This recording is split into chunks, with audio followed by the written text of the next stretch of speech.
Hello కుషికం James, how are you all? ఈ రోజు నేను మీ ముందుకి ఒక క్వశ్చన్ అయితే డిస్కస్ చేయడానికి వచ్చేసాను. ఒకసారి క్వశ్చన్ చదువుదాం, దాని తర్వాత దానికి సంబంధించిన ఆన్సర్ అయితే చూసేద్దాం. క్వశ్చన్ ఏంటి అంటే, in which of the following pair of the compounds the weight percentage of the elements are equal. Weight percentage of the elements A molecules లో ఈక్వల్ గా ఉంటాయి అనేది క్వశ్చన్ అన్నమాట.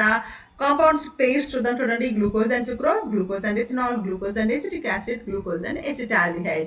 సో ఇటువంటి క్వశ్చన్స్ కి రైట్ ఆన్సర్ చెప్పాలి అంటే మనం ప్రతిదానికి పర్సంటేజ్ క్యాలిక్యులేట్ చేయాల్సిన అవసరం లేదు. సో మరి ఎలా క్యాలిక్యులేట్ చేయాలి అంటే ఎంపెరికల్ ఫార్ములాని చెక్ చేసుకుంటే చాలు.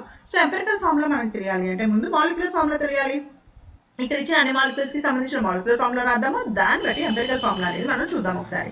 గ్లూకోజ్ కి సంబంధించిన మాలిక్యులర్ ఫార్ములా C6H12O6, అలాగే సుక్రోజ్ కి సంబంధించింది C12H22O11, అలాగే గ్లూకోజ్ C6H12O6, ఇథనాల్ వచ్చేసి C2H5OH, గ్లూకోజ్ తెలుసు మనకి, ఎసిటిక్ యాసిడ్ వచ్చేసి CH3COOH, అలాగే గ్లూకోజ్ ఎసిటాల్డిహైడ్ వచ్చేసి CH3CHO. సో దీన్ని నేను మాలిక్యులర్ ఫార్ములా లాగా రాయాలి అంటే C2H4O, దీనికి మాలిక్యులర్ ఫార్ములా రాయాలి అంటే C2H4O2, దీనికి మాలిక్యులర్ ఫార్ములా రాయాలి అంటే C2H6O.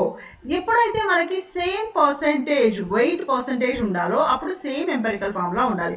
అన్నింటిలోనూ నాకు గ్లూకోజ్ మాలిక్యూల్ తో కంపారిజన్ ఉంది కాబట్టి గ్లూకోజ్ కి సంబంధించిన ఎంపెరికల్ ఫార్ములా ఏంటి?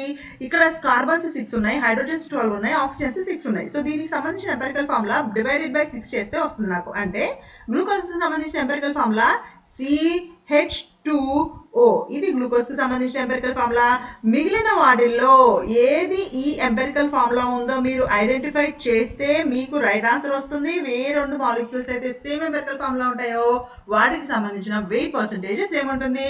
రైట్ ఆన్సర్ తెలిస్తే కామెంట్ చేసేయండి, తెలియకపోతే కామెంట్స్ లో రైట్ ఆన్సర్ ఉంది చెక్ చేసేయండి.